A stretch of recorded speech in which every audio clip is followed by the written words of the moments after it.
Hello my dear ones. आज इस video में बात करने वाली हूँ मैं आपके सबकॉन्शियस माइंड की रीप्रोग्रामिंग के बारे में, आपकी बॉडी को रीट्रेन करने के बारे में। आप जानते ही हैं, सबकॉन्शियस माइंड को अगर आपने एक बार रीप्रोग्राम कर लिया तो आपकी लाइफ पूरी तरीके से चेंज हो जाएगी, क्योंकि दिन भर इतने सारे थॉट्स, इमोशंस से आप जो घिरे रहते हैं, अगर आपका सबकॉन्शियस माइंड अच्छी तरीके से प्रोग्राम है तो आपको ऑटो सजेशंस, जो ऑटोमेटिक फीलिंग्स आप फील करना चाहते हैं, बिल्कुल वैसा ही आप फील करेंगे। आज मैं आपको इस वीडियो में 11 ऐसी इंपॉर्टेंट टर्म्स डिस्क्राइब करने वाली हूँ जिसको समझने के बाद आपको अपने सबकॉन्शियस माइंड को रीप्रोग्राम करना बहुत ही ज़्यादा आसान हो जाएगा। तो ये बहुत ही वैल्यूएबल, सॉल्यूशन ओरिएंटेड वीडियो है। लास्ट तक ज़रूर देखेंगे, शेयर ज़रूर करेंगे। चैनल पे नए हैं तो सब्सक्राइब करेंगे, वीडियो को लाइक भी करना है, शेयर भी करना है और साथ के साथ कमेंट कर मुझे ज़रूर बताना है कि आपने क्या सीखा। डियर डिप्रेशन लेट्स ब्रेकअप, जो कि एक मास्टरपीस है, ज़रूर पढ़ें और पढ़ाएं।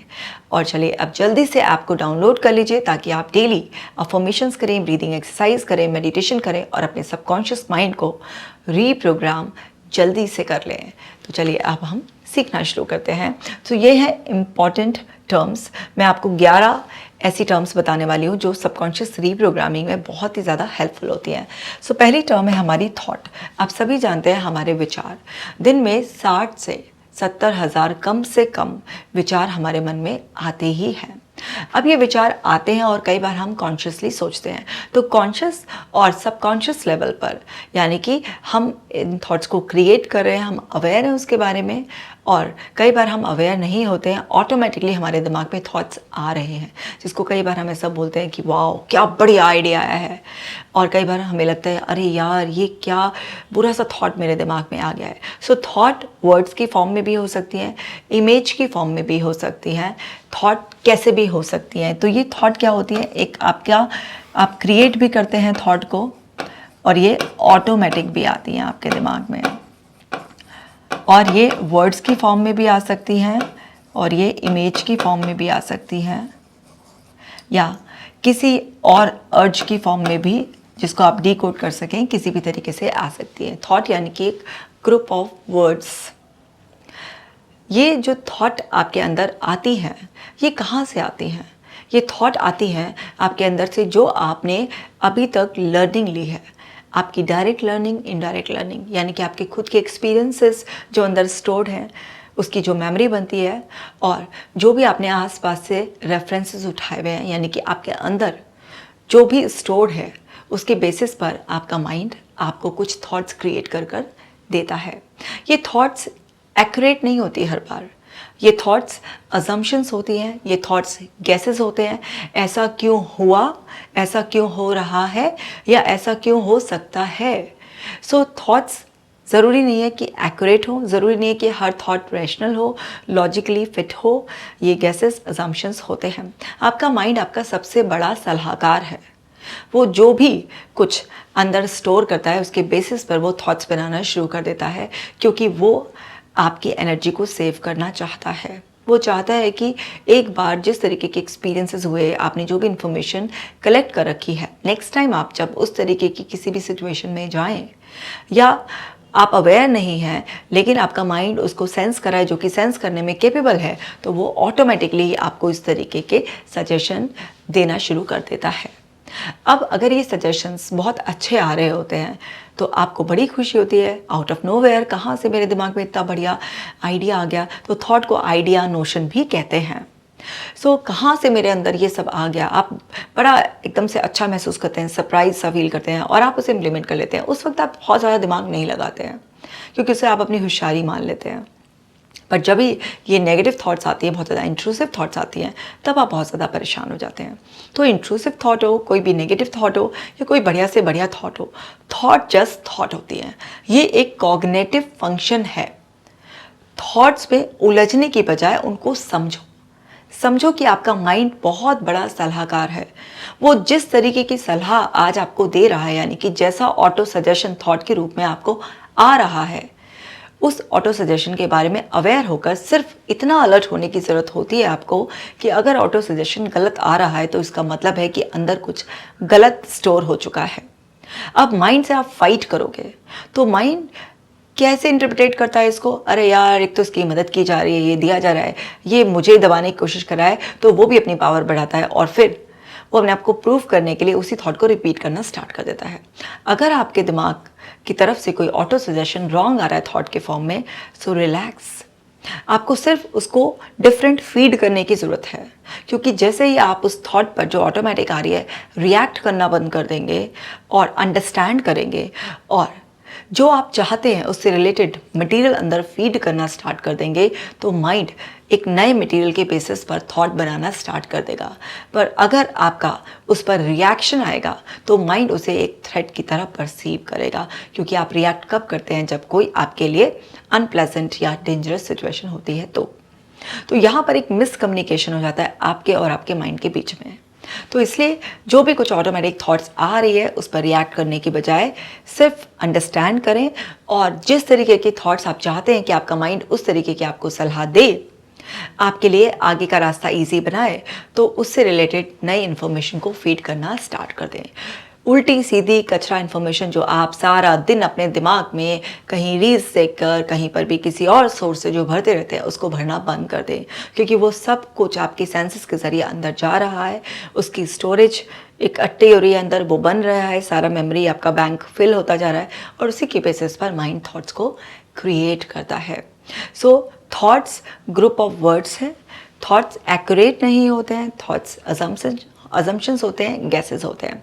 इसीलिए तो एक ही सिचुएशन में बहुत अलग अलग एंगल से, ऑल्टरनेटिव पर्सपेक्टिव से सोचा जाता है।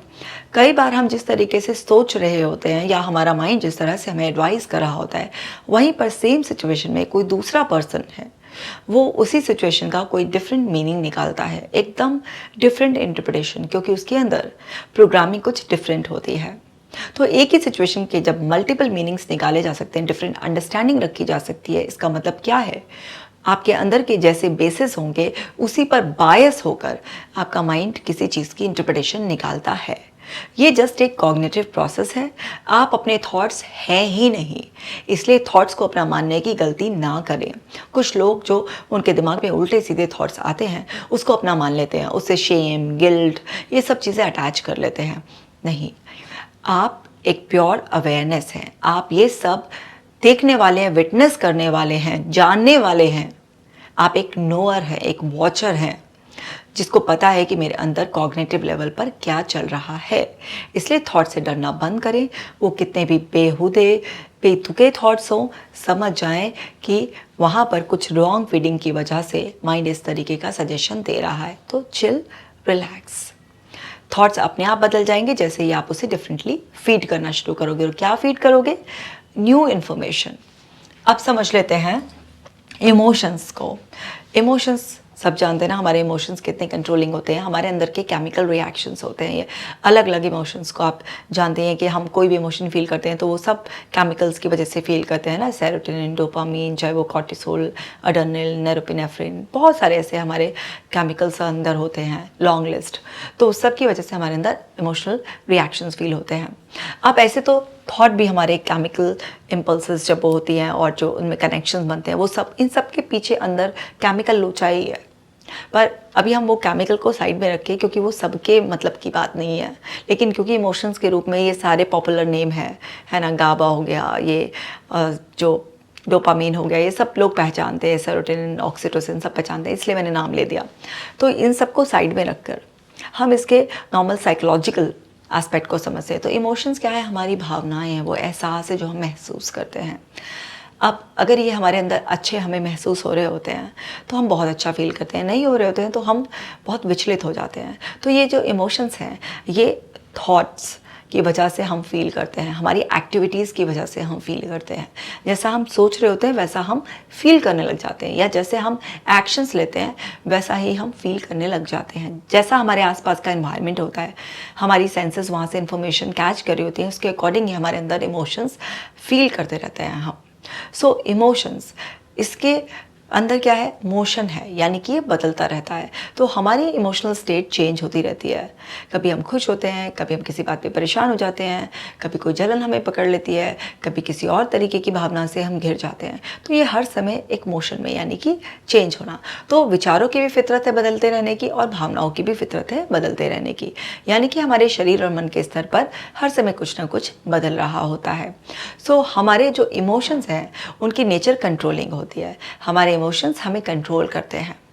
अब क्योंकि इनकी नेचर कंट्रोलिंग होती है, आपने देखा होगा जब आप हाईली इमोशनल स्टेट में होते हैं तो वहाँ पर क्या होता है, वहाँ पर आपके लॉजिकल कोई भी अंडरस्टैंडिंग काम नहीं करती है। कोई आपको बता रहा होता है, कुछ लॉजिकली एक्सप्लेन करने की कोशिश कर रहा होता है, लेकिन उस वक्त आप उस लॉजिक को समझते नहीं हैं, रैशनलाइज नहीं कर पाते उस चीज़ को आसानी से, क्योंकि जब इमोशंस आपको कंट्रोल कर रहे होते हैं तो जो आपका इमोशन आप पर हावी हुआ होता है, जो काबू कर रहा होता है, वो जो मीनिंग निकाल रहा होता है वो एक्चुअली आपको सही लग रहा होता है।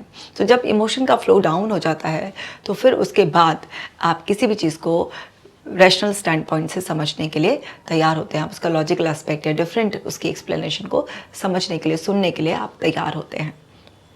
सो आप चाहते हैं कि आपके अंदर राइट इमोशंस आप फील करें, तो उसके लिए आपको सही सोचना पड़ेगा। जो थॉट्स ऑटोमेटिकली आ रही हैं और आपको बुरा फील कराने की कोशिश कर रहे हैं, उनके प्रति अवेयरनेस रखनी पड़ेगी। उनसे झगड़ा करने के बजाय आपको एक न्यूट्रल स्टेट में रहना पड़ेगा और अपने अंदर जो भी आप इमोशंस फील कर रहे हैं, नोटिस करें कि आप जो भी फील कर रहे हैं उसके पीछे का क्या थॉट प्रोसेस है, क्या बैक स्टोरी है, क्या उसका नैरेटिव है। जब आप ये सब चीज़ें समझने की कोशिश करते हैं तो आप अपने इमोशंस के लिए भी अवेयर हो जाते हैं, और जो आपकी बॉडी में उस इमोशंस की वजह से जो आपकी सेंसेशंस होती हैं, कुछ भी या कुछ अर्जेस आपको आ रही होती हैं, कुछ सिम्टम्स आ रहे होते हैं, उस सब से डरने की बजाय आप एक अंडरस्टैंडिंग डेवलप कर लेते हैं कि इमोशन की तो नेचर ही है बदलते रहना। ये फीलिंग अगर स्टे कर रही है मेरे अंदर, ये इमोशन बार बार मुझे फील हो रहा है, इसका मतलब है कि मेरा इनपुट चेंज नहीं हो रहा है। अगर मुझे अपने इमोशन को चेंज करना है तो मुझे अपने इनपुट को भी चेंज करना होगा। कोई भी इमोशन अगर आपको चेंज करना है तो आप उसके लिए या तो अपना एक्शन चेंज करेंगे या अपना थॉट प्रोसेस चेंज करेंगे। पर होता क्या है, जब इमोशन हम बहुत ज़्यादा इंटेंसिटी के साथ फील करते हैं और इमोशनल जोन में जब हम चले जाते हैं तो उसको शिफ्ट होने में टाइम लगता है, क्योंकि थॉट्स की जो बदलने की स्पीड है उससे कई गुना स्लो इमोशंस के बदलने की स्पीड है। और उन इमोशंस में खास तौर से जो इमोशंस आप बहुत इंटेंसिटी के साथ डीप लेवल पर फील कर रहे होते हैं। तो जब आप अपने सबकॉन्शियस माइंड को रीप्रोग्राम करेंगे तो ऑब्वियस सी बात है कि कुछ थॉट्स आपके अंदर ऑटोमेटिक सजेशन ठीक नहीं आ रहे हैं, आप अच्छा फील नहीं करते, आप बहुत स्ट्रेस को फील करते हैं, बॉडीली सिम्टम्स फील करते हैं। तो पेशेंस रखना पड़ेगा आपको कि आप रीप्रोग्रामिंग कर लेंगे, अपनी बॉडी को रीट्रेन कर लेंगे, क्योंकि बॉडी एंड माइंड एक दूसरे से जुड़े हुए हैं। हम साइकोसोमैटिक हैं। हम जो भी थॉट क्रिएट करते हैं या ऑटोमेटिकली हमारे अंदर जो थॉट का क्रिएशन होता है वो सब बॉडी एंड माइंड के एक डीप इंटरेक्शन से होता है। अब जब ये लोग इंटरैक्ट कर रहे होते हैं तो जो इनके पास मटेरियल होता है उसी की बेसिस पर इंटरैक्ट करते हैं। तो दोनों को ही, क्योंकि सबकॉन्शियस माइंड ही आपकी बॉडी को भी कंट्रोल करता है, तो हमारी बॉडी इंस्ट्रक्शंस हमारे कॉन्शियस माइंड से भी लेती है और हमारे सबकॉन्शियस माइंड से भी लेती है। बट यहाँ पर हम ऑटोमेटिक रिस्पॉन्सेस की बात करें, जो ऑटोमेटिकली ही आपको फील हो रहा है। आप चाह नहीं रहे ऐसा, आपने कोई डायरेक्ट ट्रिगर नहीं मिला आपको, लेकिन आप फील करें, ऑटोमेटिकली थॉट आ रहे हैं। तो वो यानी कि बॉडी एंड माइंड दोनों का कॉम्बिनेशन, जो केमिस्ट्री है उस टाइम गड़बड़ा चुकी है और उसकी इंटेलिजेंस हमने ही ख़राब की है। लेकिन उस वक्त हम अवेयर नहीं थे। अब अपने आप को ब्लेम शेम करने का कोई फ़ायदा नहीं है, या दूसरे लोगों को ब्लेम करने का कोई फ़ायदा नहीं है। अब हमें रिस्पॉन्सिबिलिटी लेनी है, और जैसे ही आप रिस्पॉन्सिबिलिटी लेते हैं आप अपने आप को बताते हैं कि मेरे अंदर वो कैपेबिलिटी है। रिस्पॉन्सिबिलिटी के अंदर जो हिडन वो है कैपेबिलिटी, कि मैं कैपेबल हूँ इसको चेंज करने के लिए। जो इमोशंस आप फील कर रहे हैं उनके प्रति अवेयर हो, और उन इमोशंस की लोकेशन बॉडी में होती है। तो बॉडी की लोकेशन को भी फाइंड आउट करें कि कौन सा इमोशन है जो रिपीटेडली मुझे फील हो रहा है और उसकी बॉडी में लोकेशन क्या है, और उस लोकेशन को फाइंड आउट कर कर, उस लोकेशन पर फोकस कर कर आप उसे उस जगह से टैप भी कर सकते हैं, या सिर्फ इंटेंशन क्रिएट कर कर आप ये भी अपने आप को सजेशन दे सकते हैं कि मैं इस इमोशन को एक्सेप्ट करती हूँ, वैलिडेट करती हूँ कि मैं इस तरीके से फील कर रही हूँ, इसके पीछे के जो रीजंस हैं उसकी वजह से मैं ऐसा फील कर रही हूँ, पर अब मैं तैयार हूँ इस इमोशन को रिलीज़ कर कर एक नए जोन में शिफ्ट होने के लिए। तो इमोशन को जब आप एक्सेप्ट करते हैं, एक्नॉलेज करते हैं और समझते हैं कि it's okay to feel even the negative emotions, तो वहाँ से आप इसको रिजेक्ट नहीं कर रहे होते हैं, तो वो चीज़ रिलीज़ हो जाती है, ईजीली रिलीज़ हो जाएगी। जिसे आप रिजेक्ट करेंगे वो आपके पीछे पड़ जाएगा, और जिसे आप एक्सेप्ट कर लेंगे उसे रिलीज़ करना बहुत आसान हो जाएगा। और इस तरीके से आप चेंज करें, यानी कि आपको, जैसे मैंने बताया, थॉट्स को चेंज करने के लिए आपको इनपुट चेंज करना पड़ेगा, इन्फॉर्मेशन को नई तरीके से फीड करना पड़ेगा। इसी तरीके से इमोशंस को चेंज करने के लिए जो आप थॉट्स के लिए फीड करेंगे उसका भी फ़र्क पड़ेगा, और साथ के साथ आपको एक्टिविटीज़, एक्शंस, जो कि भी नेक्स्ट पॉइंट में एक्सप्लेन करूँगी, उसको चेंज करेंगे तो इमोशन चेंज हो जाएगा आपका। और साथ के साथ इमेजिनेशन, जब आप इमेजिन करते हैं कोई भी चीज़, तो आपका सबकॉन्शियस माइंड इमेजिनेशन और रियलिटी को एक ही मानता है। तो अगर आप अपने हैप्पी इमोशंस, जो भी आपने कभी फील किए हैं, जो भी आपके पास्ट एक्सपीरियंसेस हैं, उसे अगर आप रिकॉल करेंगे और मानेंगे ऐसा एज इफ कि आप उन्हें रीलिव कर रहे हैं, जो हुआ था उसे देखेंगे, सुनेंगे और फील करेंगे, तो भी आप अपने इमोशंस को डिफरेंटली रेगुलेट कर पाएंगे और नए इमोशनल जोन में आसानी से शिफ्ट हो जाएंगे। अब आते हैं एक्शंस पर, बहुत इंपॉर्टेंट है। आप बॉडी से एक्शन लेते हैं, हम मेंटल एक्शंस भी लेते हैं। तो आपके एक्शंस, कोई भी आपके मेंटल हो या फिजिकल एक्शंस हो, आपके एक्शंस मायने रखते हैं, क्योंकि जब आप कुछ एक्शन लेते हैं तभी वो रियलिटी में कन्वर्ट होता है। तो अगर आप अपने सबकॉन्शियस माइंड को रीप्रोग्राम करने की कोशिश कर रहे हैं, तो आपको इस चीज़ की इम्पोर्टेंस समझनी होगी कि एक्शन लिए बिना आपकी रियलिटी होगी ही नहीं। आप कितना भी बैठकर सिर्फ इमेजिन कर लें, उसे बहुत अच्छी तरीके से डीपली फील कर लें, पर जब माइंड से आप बिल्कुल तैयार हो जाएंगे, क्योंकि ये इमेजिनेशन क्या करती है, आपको बिल्कुल रेडी कर देती है कि अब मैं एक्शन लेने के लिए तैयार हूँ।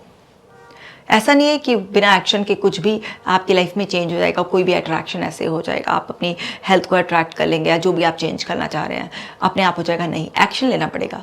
बट आपके थॉट चेंज करने से, आपके इमोशंस के जोन को शिफ्ट करने से आपके लिए एक्शन लेना बहुत ईजी हो जाता है। तो एक्शन की बहुत ज़्यादा इंपॉर्टेंस है, एक्शन को समझिए, क्योंकि आप जब भी कोई एक्शन लेते हैं तब आपके लिए वो चीज़ कॉन्फिडेंस देने वाली हो जाती है, क्योंकि एक्शन लेने पर ही आपको पता चलता है ना कि उसका रिजल्ट क्या है और उसका एक्सपीरियंस क्या है। तो जब भी कोई नए एक्सपीरियंसेस आप देंगे, नए एक्सपीरियंस कैसे देंगे? एक्शन लेकर देंगे, बॉडी के थ्रू देंगे, क्योंकि बॉडी तो है ना एक्सपीरियंस करती है किसी भी चीज़ को। तो वो नए एक्सपीरियंस आने से अंदर आपके सारे ऑटो सजेशन थॉट्स के रूप में ऑटो फीलिंग सब चेंज हो जाएंगी।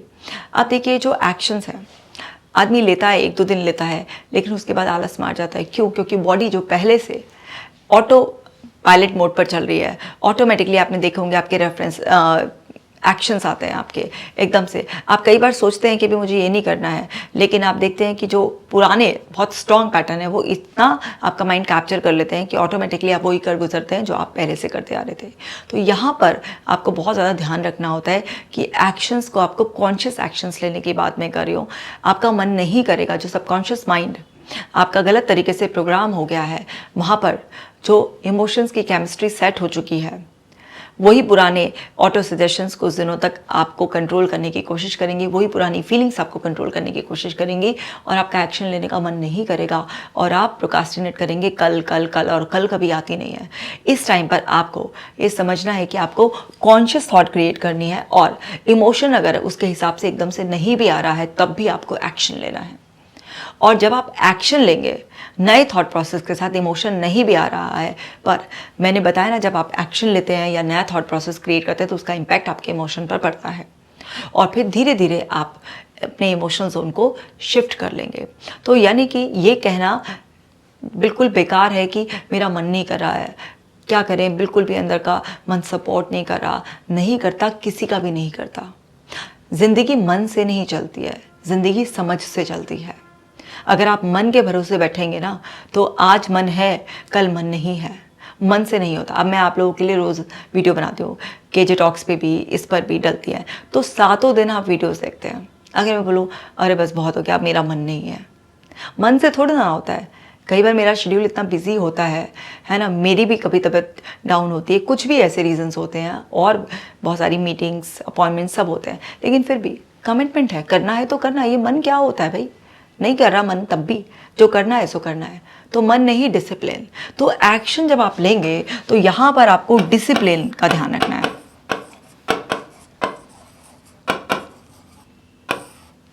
तो आपको यहाँ पर डिसिप्लिन का डेवलप करना है, तभी आपका सबकॉन्शियस माइंड पूरी तरीके से रीसेट होगा, रीप्रोग्राम होगा। क्योंकि एक्शन जब आप अपनी बॉडी से लेते हैं, बॉडी का मूवमेंट होता है, तो बॉडी आपकी जो केमिकल लेबोरेटरी है, यहाँ पर जो उसने याददाश्त स्टोर करके रख रखी है, क्योंकि आपकी बॉडी की याददाश्त बड़ी तेज़ होती है, ये एक बार सर्टेन तरीके से प्रोग्राम हो जाती है, तो माइंड से कितने भी इंस्ट्रक्शंस दो, ये ऐसे कंट्रोल कर लेती है बिल्कुल आपके माइंड को भी, कि आप कितना भी समझ रहे होते हैं कि ये सही नहीं है जो मैं कर रहा हूँ, लेकिन फिर भी आपकी चलती नहीं है।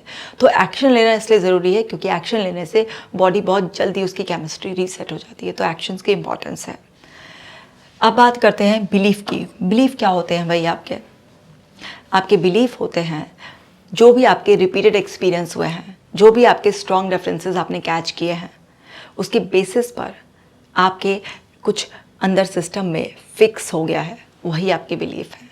यानी कि आपका ऐसा चीज़, विश्वास जिसको आपने एक्सेप्ट कर लिया है, कोई भी रिपीटेड एक्सपीरियंस को एक्सेप्ट कर लिया, कोई भी बहुत स्ट्रॉन्ग रेफरेंस को एक्सेप्ट कर लिया, उसी एक्सेप्टेंस को हम कहते हैं हमने इस चीज़ पर विश्वास कर लिया। तो ये जो बिलीफ बनते हैं आपके, ये बनते हैं आपके, मैं शॉर्ट में लिख रही हूँ, रिपीटेड एक्सपीरियंस से और स्ट्रॉन्ग रेफरेंसेस से। SR का मतलब है स्ट्रॉन्ग रेफरेंसेस, इससे बनते हैं आपके। और ये कि मैंने मान लिया ये सही है। भाई कोई भी चीज़ अगर आपके सामने एविडेंस है तो वो चीज़ आपके लिए ज़्यादा स्ट्रॉन्ग इम्पैक्ट क्रिएट करेगी, नहीं करेगी। अब आपके खुद के एक्सपीरियंसेस बार बार रिपीटेडली हो रहे हैं, या आप किसी बहुत प्रोमिनेंट पर्सन के मुंह से कुछ सुन रहे हैं, या कोई ऐसा जिससे आपको बहुत इमोशनल अटैचमेंट था, उसने आपको कुछ ऐसा एक्सपीरियंस करा दिया या कुछ ऐसा बता दिया, कुछ भी, तो वो सब क्या है, बहुत जल्दी हमारे अंदर बिलीफ को फिक्स कर देते हैं। तो जो भी हमारे बिलीफ होते हैं उसी से इन्फ्लुएंस होकर हमारी थॉट्स आती हैं। तो जैसे अभी मैंने पूरे ऊपर के 3 पॉइंट्स आपको एक्सप्लेन करे हैं, तो इसमें क्या है, जो हमारे थॉट्स, इमोशंस और ये एक्शंस हैं, इनका बड़ा डीप कनेक्शन होता है। जैसा हम सोच रहे होते हैं वैसा हम फील कर रहे होते हैं, फिर उसी के अकॉर्डिंग हम एक्शन लेते हैं। जैसा हम फील कर रहे होते हैं उसी के कलर्स में रंगने शुरू हो जाते हैं हमारे थॉट्स, और हमारा एक्शन भी उसी के हिसाब से बदल जाता है। जिस तरीके के एक्शन हम ले रहे होते हैं या लेना स्टार्ट करते हैं, उसके हिसाब से हमारा थॉट प्रोसेस भी बदलना शुरू हो जाता है और हमारे इमोशंस भी बदलने शुरू हो जाते हैं। सो ये तीनों ही इम्पॉर्टेंट है और इनका एक अच्छा प्रॉपर अलाइनमेंट होना चाहिए। अब ये जो बिलीफ है, ये कहते हैं इनकी कंट्रोलिंग अथॉरिटी जैसे हैं। एक इंसान का जैसा बिलीफ होगा उसके अकॉर्डिंग ही उसके दिमाग में थॉट्स आएंगे। तो आपके बिलीव्स को एक्सेस करना बहुत ज़्यादा ज़रूरी है, आपके बिलीफ को आपको अंडरस्टैंड करना बहुत ज़्यादा ज़रूरी है। अगर आपके बिलीफ आपने नेगेटिव बना रखे हैं और आप कितना भी ऊपर से पॉजिटिव सोचने की कोशिश करेंगे, वो पॉजिटिव थॉट प्रोसेस बिल्कुल भी आपके लिए काम नहीं करेगा। चाहे आप वो पॉजिटिव थिंकिंग नॉर्मल या पूरा प्रॉपर अफर्मेशन बनाने के बाद करेंगे, तब भी वो आपके लिए काम नहीं करेगी। जैसे फॉर एग्जांपल किसी ने अपना बिलीफ बना रखा है कि आई एम अनडिजर्विंग, ऐसे बना रखा है, या किसी ने बना रखा है कि OCD ठीक नहीं हो सकती, कोई भी ऐसा बना रखा है, कुछ भी आपने कोई भी नेगेटिव बिलीफ बना लिया, या आपने किसी रिश्ते के लिए बिलीफ बना लिया कि ये पर्सन से मेरा रिश्ता ठीक नहीं हो सकता, आपने पूरा उसको यहाँ फीड कर लिया। अब ऊपर से आप कितना भी पॉजिटिव सोचने की कोशिश करेंगे, अफर्मेशंस भी करेंगे, लेकिन जो आपने अंदर बिलीफ सेट कर रखा है वो एक्सेप्ट ही नहीं होने देगा आपके वो ऊपर के सजेशन को। जो नया सजेशन आप अपने आप को देने की कोशिश करें, कोई दूसरा आपको कुछ समझाने की कोशिश करेगा, तो आपके बिलीफ की वजह से वो सब कुछ आपके अंदर से फ्लश आउट हो जाएगा। तो बिलीफ बहुत ज़्यादा इंपॉर्टेंट होते हैं, आपको अपने बिलीफ को ज़रूर एक्सेस करना चाहिए। तो जब आप अपने सबकॉन्शियस माइंड को रीप्रोग्राम करें, तो अपनी बिलीफ की सबसे पहले एक लिस्ट बनाइए कि किस एरिया में आप इम्प्रूव करना चाहते हैं, उस एरिया से रिलेटेड आपके क्या बिलीफ है। अगर किसी को पैसा कमाना है, उसका बिलीफ ही ऐसा है कि यार पैसा कमाना आसान थोड़ी ना है, या पैसा आता है तो बहुत बुराई लेकर आता है, तो अब आपका सबकॉन्शियस माइंड इस बात का पूरा इंतज़ाम करके रखेगा कि आप पैसे से दूर रहें, आप पैसा ना कमा पाए। आपका यह है कि नहीं, डिप्रेशन ठीक नहीं होता, OCD ठीक नहीं होती, अगर आपका ये बिलीफ है तो आप जो मर्जी कर लें, आपका सबकॉन्शियस माइंड उस हीलिंग प्रोसेस को कंप्लीट नहीं होने देगा। तो आपके बिलीफ बहुत इंपॉर्टेंट है, क्योंकि उसी के बेसिस पर आप एक्शन लेते हैं, उसी के बेसिस पर आपके अंदर थॉट प्रोसेस आते हैं, वैसा ही फील करते हैं। तो अंदर से जो एक वॉइस आती है ना, जो एक्सेप्ट करती है, रिजेक्ट करती है, वो बिलीफ पर बेस्ड होती है। तो आपको अपनी बिलीफ्स को ज़रूर एक्सेस करना है, हर एरिया के बिलीफ को एक्सेस कीजिए, और जो भी आपने डिस्फंक्शनल बिलीफ बना रखे हैं उन सबको चैलेंज कीजिए कि कैसे मैंने इस बात पर विश्वास कर लिया है, ये कैसे मेरी रियलिटी है। सिर्फ 4 लोगों ने मुझे कुछ बता दिया और मैंने मान लिया कि मैं डंप हूँ, मैं बेकार हूँ, या मैंने कहीं पर कुछ पढ़ लिया कि ये बीमारी ठीक नहीं हो सकती, तो बस मैंने उसी बात पर यकीन कर लिया कि ठीक नहीं हो सकती। अगर इस दुनिया में किसी की भी ठीक हो सकती है तो मेरी भी हो सकती है, किसी की नहीं होगी। उसने अपना एक्सपीरियंस शेयर किया, बाई चांस की बातें मैंने पढ़ लिया और मैंने मान लिया इस बात को। तो अपने बिलीफ को चैलेंज कीजिए और माने कि अगर मैं इसकी जगह ये बिलीव करके कुछ प्रैक्टिस करूं तो फिर आप एक नया बिलीफ यहाँ पर बनाकर, अभी वो उसकी सपोर्टिंग एविडेंस नहीं होंगे, लेकिन एक मान कर यहाँ पर एज इफ, और आप पॉजिटिव सोचकर एक्शन लेना स्टार्ट करें। आपको पता चलेगा कि जैसे ही आप अपना बिलीफ चेंज करेंगे, आपके एक्शंस, आपके थॉट प्रोसेस सब चेंज होने से आपको नए एक्सपीरियंसेस आने शुरू हो जाएंगे। आपका माइंड आपको अलाउ करने लगेगा और फिर आपका बिलीफ बदल जाएगा। तो अपने बिलीफ को चैलेंज ज़रूर करना होता है। और है आपकी वैल्यूज़। वैल्यूज़ क्या होती हैं भाई? आपकी वैल्यूज़ होती हैं आपके वो एरियाज़ जो आपके लिए बहुत इंपॉर्टेंट है, वो स्टैंडर्ड्स आपके जो आप मेंटेन करना चाहते हैं। अब वैल्यूज सबके लिए अलग अलग हो सकती हैं। किसी की ग्रोथ वैल्यू हो सकती है, किसी के लिए लव वैल्यू हो सकती है, किसी के लिए हेल्थ वैल्यू हो सकती है, किसी के लिए रिस्पेक्ट, किसी के लिए फेम, कुछ भी वैल्यू हो सकती है सबकी। अगर आपको अपनी वैल्यूज़ ही नहीं पता है कि मेरी लाइफ की क्या वैल्यूज़ हैं, आप क्या करेंगे? आपका अंदर माइंड जो है वो आपके वैल्यूज़ को, आपके बिलीफ को बहुत इंपॉर्टेंस देता है। अभी जब मैं ब्रेन फिल्टर तक पहुंचूंगी और समझाऊंगी तब आपको पता चलेगा कि ये बहुत ही ज़्यादा इंपॉर्टेंट होता है। आपकी वैल्यूज़ आपको पता होना, आपकी वैल्यूज़ की हिरार्की आपको पता होनी चाहिए कि आपकी वैल्यू हिरार्की क्या है। अब अगर आपको अपनी वैल्यू हिरार्की पता ही नहीं है कि क्या है आपकी वैल्यू हिरार्की, तो आप चाहेंगे कुछ अंदर अंदर, लेकिन आपके सामने वो सेट हुई भी नहीं है। आप करेंगे कुछ और आपको अगर अपनी वैल्यूज़ पता भी हैं और उससे अलाइनमेंट में आपके बिलीफ नहीं है, आपके एक्शंस नहीं है, आपकी फीलिंग्स नहीं है, आपके थॉट प्रोसेस नहीं है, तो आप हमेशा डिससेटिस्फाइड फील करेंगे। आपका ब्रेन जब फिल्टर लगाता है तो वो यूज़ करता है आपकी वैल्यूज़ एंड आपकी बिलीव्स को, आपके एटीट्यूड सबको यूज़ करता है। तो आप अपनी वैल्यूज़ को ज़रूर एक्सेस करें कि क्या वैल्यू है। आप अपनी वैल्यू की हिरार्की बनाएं। आपकी टॉप 10 वैल्यूज़ आपको पता होनी चाहिए। और देखिए जो आपकी वैल्यू है, सपोज आपकी ग्रोथ वैल्यू है या आपकी हेल्थ वैल्यू है, तो देखिए कि आप वैल्यू के अलाइनमेंट में आपका बिलीफ है। आपकी वैल्यू जो है हेल्थ और आपका बिलीफ कुछ उससे बिल्कुल अगेंस्ट जा रहा है, कुछ भी ऐसे कॉन्ट्रेरी जा रहा है। आपने अभी वैल्यू बन गई है, आप सफरिंग हुई, आपकी वैल्यू बन गई कि मुझे अपनी हेल्थ ठीक करनी है, और वहाँ पर आपका बिलीफ है कि यार एक बार कोई प्रॉब्लम हो जाए वो ठीक तो होती नहीं है। फॉर एग्जाम्पल एंग्जाइटी, यार एंग्जाइटी कभी ठीक तो होती नहीं है। अब आप वैल्यू कर रहे हैं हेल्थ ठीक हो जाए, ठीक हो जाए, ठीक हो जाए, मेरी हेल्थ वापस मिल जाए, और बिलीफ आप उससे बिल्कुल ऑपोजिट लेकर बैठे हैं। अब ठीक होगा क्या? इनमें तो बिल्कुल भी अलाइनमेंट नहीं है। तो अपने वैल्यूज़ को चेक कीजिए और उसकी लिस्ट बनाइए और फिर देखिए उससे रिलेटेड आपके बिलीव्स क्या हैं, और फिर अपने बिलीव्स को और वैल्यूज़ का एक प्रॉपर अलाइनमेंट मैच करके फिर जाकर जो है ना, मतलब अपनी वैल्यूज़ के लिए आपके पॉजिटिव स्ट्रॉन्ग बिलीफ होने चाहिए, फिर जाकर आप एफर्ट डालेंगे तो आपको रिजल्ट्स मिलेंगे। और है आपका एटीट्यूड। एटीट्यूड क्या है? हमारा एक fix pattern of thinking, fix pattern of reacting और फिक्स पैटर्न ऑफ फीलिंग। ये हमारा एटीट्यूड है जो फिक्स हो गया। हम लंबे समय तक कुछ करके आए हैं, अब हमारा पैटर्न से आपने सुना भी होगा ना, इसका बड़ा नेगेटिव एटीट्यूड है, इसका बड़ा पॉजिटिव एटीट्यूड है। तो ये नेगेटिव पॉजिटिव जो एटीट्यूड होते हैं हमारे, क्या होते हैं? रिपीटेडली जिस भी तरीके से हमने सोचा, फील किया होता है या फिर हमने एक्शन लिए होते हैं, ये सब उसके बेसिस पर फिक्स हो जाते हैं। तो हमारा ब्रेन जब भी कुछ रीप्रोग्रामिंग करता है, कोई भी नई चीज़ आप डालने की कोशिश करते हैं, तो वो ये सारे का सारा चीज़ों का बहुत ध्यान रखता है। तो आपका जो एटीट्यूड बन गया है, तो आपको समझना है कि इस एटीट्यूड को ब्रेक करना है आपको। तो जब भी आपका दिमाग ऑटोमेटिकली कुछ भी आपको निकाल कर प्रेजेंट करे, वहीं पर take a pause, take a moment and understand it, और तब आप कॉग्निटिव फ्लेक्सिबिलिटी प्रैक्टिस करेंगे, यानी कि आप वहाँ पर माइंडफुल एक डिफरेंट एक्शन लेंगे, डिफरेंट मीनिंग देंगे उसको। भले ही फील ना करें, कोई फर्क नहीं पड़ता, आप डिफरेंट मीनिंग निकाल कर डिफरेंट एक्शन लेंगे और समझेंगे कि इस एटीट्यूड चेंज करने के प्रोसेस में ऐसा तो होगा ही होगा। ये समझते हुए जब आप रिपीटेडली इस तरीके से एक्शन लेंगे तो आप महसूस करेंगे कि आपका एटीट्यूड चेंज होना शुरू हो गया है।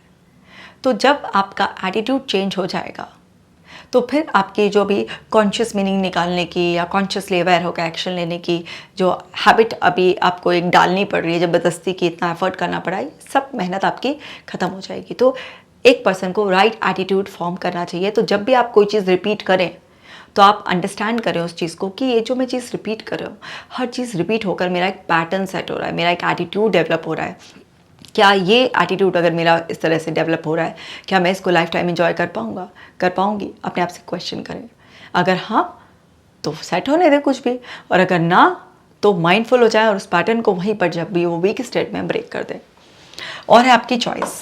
चॉइस बहुत इंपॉर्टेंट होती है, ये आपकी लाइफ है ना, आप ही की चॉइस है। हमारे पास बहुत सारे ऑप्शंस रहते हैं, हमेशा उसमें से हमें चूज़ करना है। अब जब भी आप रीप्रोग्राम करेंगे अपनी लाइफ को या कुछ भी ऐसा करते हैं तो हमेशा आपके पास बहुत सारी चॉइसेस होती हैं, तो आप वो चूज़ करें जो आपके लिए अच्छा है। हमारे को कुदरत ने पावर ऑफ चॉइस दी है। हम किन हालातों में अभी हैं, हो सकता है उसके पीछे हम नहीं कोई और जिम्मेदार हो। हम बिना अपनी चॉइस के उन हालातों में धक्का दे दिए गए। घर का माहौल इतना ख़राब था, इतना टॉक्सिक एनवायरनमेंट था, पेरेंट्स ने इतना वो हमें परेशान कर रखा था, एक पेरेंट ही नार्सिसिस्ट निकला, तो हमारी मेंटल हेल्थ ख़राब कर दी इसने। लेकिन अब हमारे पास चॉइस है ना कि हम वैसे ही अपनी ज़िंदगी तबाह कर दें या मेहनत कर कर अपने बॉडी एंड माइंड को रीसेट कर लें। तो life is all about choices. जो भी आप चॉइस करेंगे, जो भी आप चूज़ करेंगे, वो आपकी रियलिटी बन जाएगी। तो अपनी पावर ऑफ चॉइस यानी कि चुनाव की शक्ति का इस्तेमाल करें। सबकॉन्शियस को रीप्रोग्राम करने के लिए बहुत इंपॉर्टेंट है। अब देखिए, आप सुबह वॉक पर उठकर वॉक पर जाना चूज़ करते हैं या फिर अपनी चादर तान कर सोना चूज़ करते हैं, आपकी वो है ना, आपकी छोटी छोटी सी दिन भर की चॉइसेस कि आप जंक फूड ऑर्डर करना कि मेरे को अच्छा फील नहीं हो रहा, चलो अभी ज़ोमैटो कर लिया और बस आ गया मेरा जंक फूड और मुझे वो खाना है, या आप हेल्दी खाना जो आपकी टेस्ट बड को अच्छा नहीं लग रहा है, आपका मन कर रहा है, आपके अंदर क्रेविंग हो रही है कि मैं कुछ इस तरीके का जंक खाऊं, बट आप हेल्दी खाना चूज़ कर रहे हैं। सब चॉइसेस हैं। आप रीप्रोग्रामिंग में जो भी चॉइसेस करेंगे, किसी ऐसे पर्सन से बात करना जो बार बार आपकी वही नेगेटिविटी रिपीट कर रहा है, या कोई ऐसा पर्सन जो आपको होप दे रहा है ना, आपको सोचने का एक नया पर्सपेक्टिव दे रहा है, लोगों को सही तरीके से चूज़ करें, अपने खाने को, अपने लाइफस्टाइल को, हर चीज़ को चूज़ करें आप सही तरीके से। आपके पास पावर ऑफ चॉइस है। आप सब चीज़ों को ब्लेम करना बंद कर दें और रिस्पॉन्सिबिलिटी लें। और है अफर्मेशंस। अफर्मेशंस आप जानते ही हैं, ये पॉजिटिव वर्ड्स का एक ग्रुप है। अफर्मेशन हमेशा प्रेजेंट में होती है। अफर्मेशन प्रोग्रेसिव हो सकती है कि जैसे हर दिन मेरी हेल्थ सुधरती जा रही है और बहुत ही जल्दी मैं पूरी तरीके से हेल्दी हो जाऊंगा, या फिर मैं हेल्दी हूँ। कई बार एकदम एब्सोल्यूट अफर्मेशन आपका ब्रेन रिजेक्ट कर देता है क्योंकि वो रियलिटी नहीं है।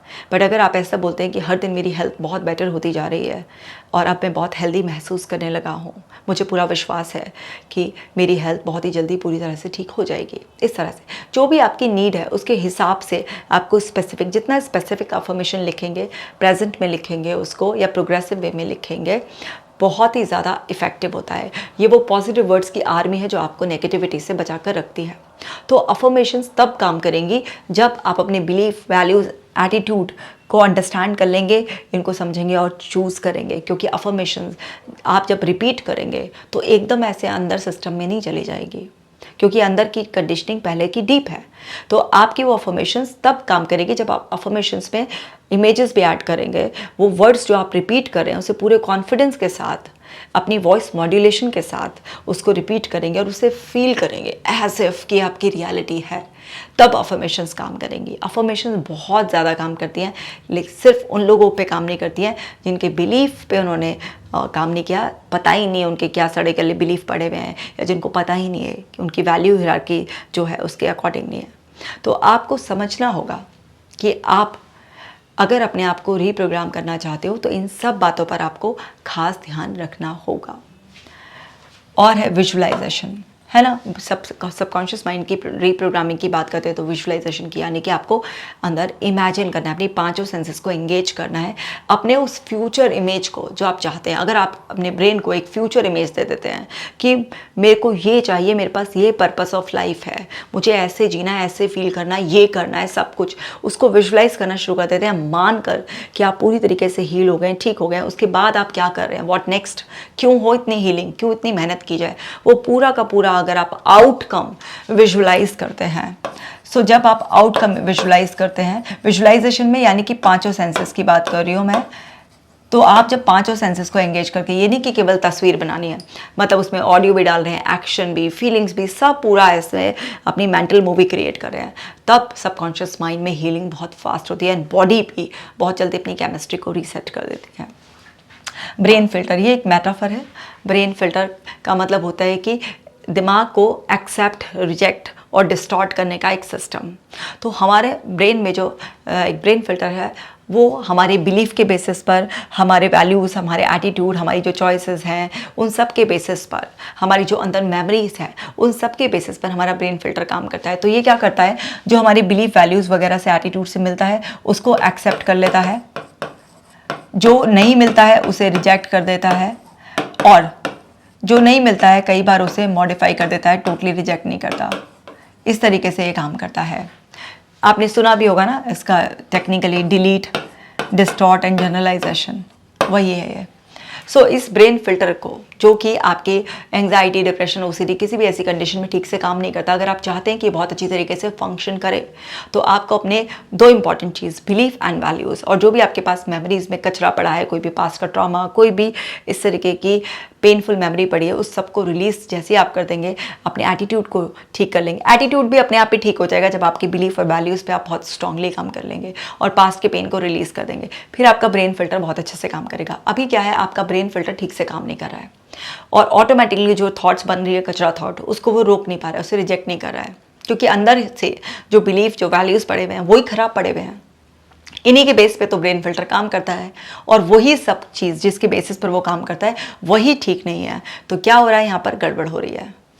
और देखिए, कंडीशनिंग, कंडीशनिंग जो टर्म है इसका मतलब ये है, आपने पावलोव का वो तो एग्जाम्पल सुना ही होगा कि उन्होंने एक्सपेरिमेंट किया था डॉग के साथ, है ना, बेल ली थी उन्होंने और फूड लिया था, तो वो आपको पता ही है। तो अब ये कंडीशनिंग हो जाती है आपकी किसी भी पर्टिकुलर सिचुएशन में, पर्सन के साथ, किसी भी ऑब्जेक्ट के साथ, कहीं पर भी किसी भी चीज़ के साथ, कि अगर ये होगा तो ये तो होगा ही होगा। जैसे डॉग के साथ हुआ था कि उसको घंटी बजते ही सलाइवेशन स्टार्ट हो गया था, जबकि घंटी से उसका कोई कनेक्शन नहीं था सलाइवेशन का, बट क्योंकि दो तीन चीज़ें जब साथ में प्रेजेंट होती हैं तो वो उनका एसोसिएशन बन जाता है और ये कंडीशनिंग हो जाती है। तो अभी आपकी कंडीशनिंग हो गई है, आपकी बॉडी की कंडीशनिंग हो गई एक सर्टेन तरीके से फील करने की, आपके माइंड की कंडीशनिंग हो गई है सर्टेन रिएक्शंस देने की।